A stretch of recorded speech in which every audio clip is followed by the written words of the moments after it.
सच्चे भक्त की कहानी। एक बार की बात है, भगवान के एक सच्चे भक्त थे। वो बहुत गरीब थे, लेकिन भगवान में उनका विश्वास बहुत मजबूत था। वो हर दिन मंदिर जाते थे और भगवान की पूजा करते थे। एक दिन वो मंदिर से घर जा रहे थे कि रास्ते में कुछ डाकू मिल गए। भक्त के पास कुछ सामान और भगवान की कीमती मूर्ति थी। डाकुओं ने भक्त से उनसे सारा सामान मांगा।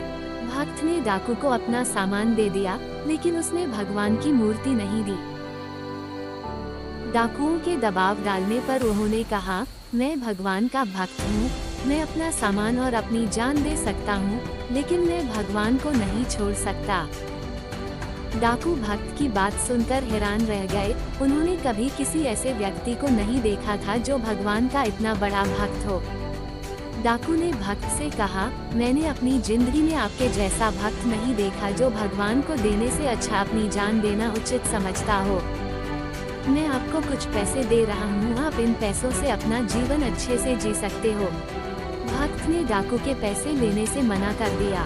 उसने कहा, मुझे पैसों की जरूरत नहीं है, मुझे भगवान पर भरोसा है, वो मुझे सब कुछ देगा। डाकू भक्त की बात सुनकर और भी हैरान रह गया।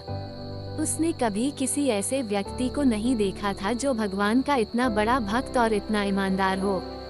डाकू ने भक्त से आशीर्वाद लिया और वहां से चला गया। भक्त घर गया और भगवान की पूजा करने लगा। वह भगवान को धन्यवाद दे रहा था कि उसने डाकू से उसे बचाया था। भक्त को पता था कि भगवान कभी भी उसका साथ नहीं छोड़ेंगे। भक्त भगवान की कृपा और अपनी मेहनत से एक दिन बड़ा आदमी बन गया। शिक्षा। सच्चे भक्त की कहानी से हमें शिक्षा मिलती है कि हमें हमेशा भगवान पर भरोसा रखना चाहिए। चाहे कितनी भी मुश्किलें आ जाएं, हमें कभी भी भगवान पर भरोसा नहीं छोड़ना चाहिए।